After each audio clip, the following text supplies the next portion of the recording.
Welcome back to my channel. आज चाहिँ हामी घुम्न जान लागेको, हामी तीनैजना। अनि आज चाहिँ हामी कहाँ जाने है थाहा छैन, अबरफल जाने। अनि बसको चाहिँ वेट गरिरहेको छौँ हामी। 2:25 मा चाहिँ बस छ। अब लेट्स वेट कतिको एक्साइटेड छु भन्ने कुरा हो। बाप रे, झर्ना हेर्न जाने भनेर चढ्न जाँदा पुरा मक्खै। अब हामी बसमा छौँ। अब हामी जानु आँटेको सरलट्टै 30 मिनटमा पुग्छौँ। दुईटा गाडी चेन्ज गऱ्यौँ। दुईटा गाडीको वेट गऱ्यौँ, तर तेस्रो गाडीमा हामी जाँदैछौँ। तेस्रो गाडीमा हामी जाँदैछौँ। अनि यसको र चन्द्रदाईको कहाँ जानु? चन्द्रदाईको चाहिँ बस पास थियो र यिनीहरूले 3 रुपियाँमा काटे। मेरो चाहिँ 5 रुपियाँ। हामी पुग्यौँ ल साथीहरू। अब यहाँ आइसक्रिम फ्याक्ट्री हो। यहाँ चाहिँ आइसक्रिम फ्याक्ट्री हेर हामी आइसक्रिम लिएर जाने हो अहिले। आइसक्रिम हेरेर हिँड्न गएको, बाटो छैन। आइसक्रिम भन्दा आइसक्रिम नै बन्द छ।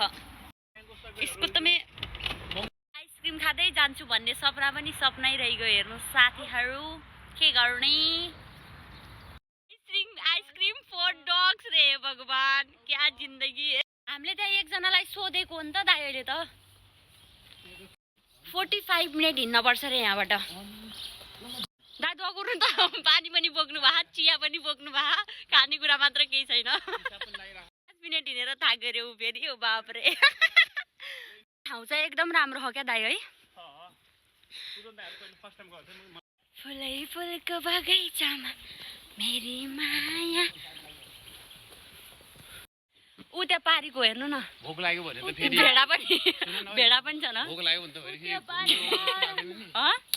भोक लाग्यो भने त घुम्न गएको जस्तो पनि लाग्दैन नि। हो त्यो पनि हो। सन्चै छु के रे, हजुरसँग बोल्न पनि डराउँछु। साउदी अरब जङ्गलमा भेडा चराउँछु। थाके हो दाइ, यतिमै थाकिसके त। यसलाई चाहिँ हाम्रोतिर उन्यु भन्छ। उन्यु लिउँरो हुन्छ यो सानो हुने बेलामा। यहाँ पनि सो यस्तो ठाउँ पनि छ यहाँभित्र, राम्रो रहेछ। घरको याद आइहाल्यो पुरै। यो दाइले चाहिँ सोध्दै हुनुहुन्छ कहाँबाट जाने भनेर। यहाँ चाहिँ यो खोल्नु पर्दो रहेछ। खुल्दै छैन त। अनि यसरी जाने। पुरै जङ्गल जस्तो रहेछ त है दाइ, जङ्गल जस्तो रहेछ त। यिनीहरू यहाँ फोटो खिचिरहेको छन् ल गाइस। पछि बन्द छिटो च्याप्दिनु है। के खिच्ने मात्रै हो भन्नु पो दाइ। जतिचोटि आए पनि हामी हुँदैन मलाई के यो ठाउँ त है। त्यस्तो राम्रो हो यार।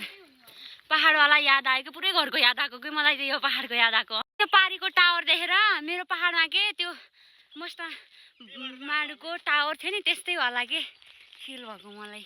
त्यहाँबाट आएको हो र दाइ हामी, त्यो माथिबाट आएको हामी। हटा, यहाँ चाहिँ लिउँरो पनि हुँदो रहेछ क्या। लिउँरो यहाँ छ। दाइ जाँदाखेरि यही तरकारी लिनुपर्छ। हामी पुग्यौँ झर्ना। थाकिसकेछु।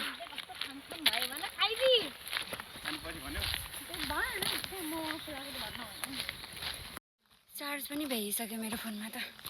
कति उकालो हो भने यस्तो रहेछ पुरै।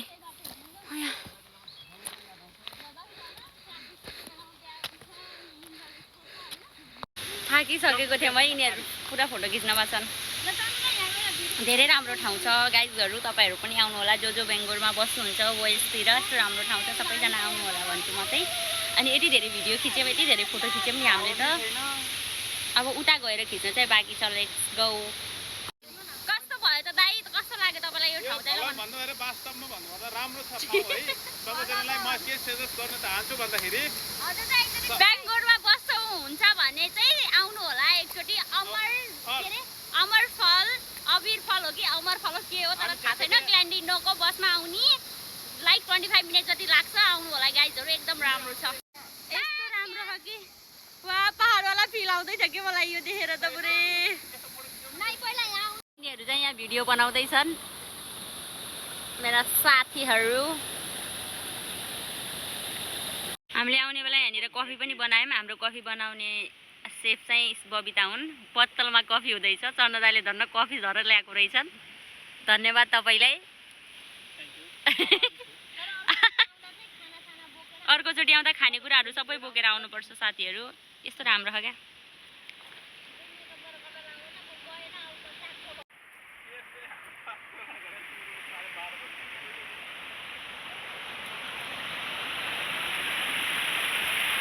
मलाई त कस्तो पहाडको याद आएको यो देखेर।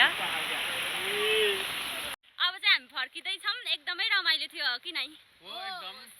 आजको ट्रिप चाहिँ हाम्रो अनप्लान थियो है। हामीले केही पनि त्यस्तो जाने भनेर सोचेको नि, तर हामी पहिल्यैदेखि भनिरहेको थियौँ कि सबैजना घुम्न जाउँला। अब आज चाहिँ हामी 3 जना भए पनि आयौँ। आज चाहिँ हाम्रो सर आउनु भएको थिएन, खास गरी क्लासमा बोलाउनु भयो अनि सर आउनु भएको थिएन। अनि त्यसपछि हामी चाहिँ अनप्लान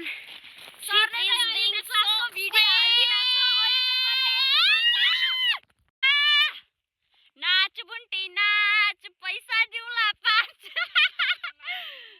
कहाँ गइरह यहाँ हो पागल बाटो।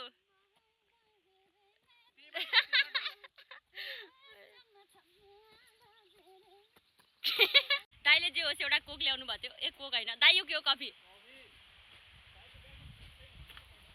कति धेरै कफी हालेको त, फेरि चिनी कम छ अहिले त। त्यही पनि अहिले भोक लागेको बेला यही नि मिठो लागिरह। घाम पनि अस्ताइसकेछ नि दाइ। अब त चिसो पनि हुन लागिसक्यो। हामी चाहिँ घुमेर आएर थाकिसकेछ सबैजना। आफ्नो आफ्नो अब फोटो हेर्नमा 3.5 कतिमा हो दाइ? 3.50 दाइको र मेरो, अनि बबिताको चाहिँ 5.10। उसको चाहिँ कार्ड थिएन, त्यही भएर यतिमा चाहिँ हामी घुमेर आयौँ गाइजहरू। तर राम्रो थियो ठाउँ, तपाईँहरू पनि आउनु होला। हामी चाहिँ अहिले बसको वेट गरिरहेको छौँ। आफ्टर 9 मिनट पछि बस आउँदैछ साथीहरू। यो बसमा हामी 3 जना मात्र छु होइन। अनि त्यसपछि अब चाहिँ हाम्रो भ्लग सकियो। मेरो फोनमा चार्ज पनि सकियो साथीहरू। प्लिज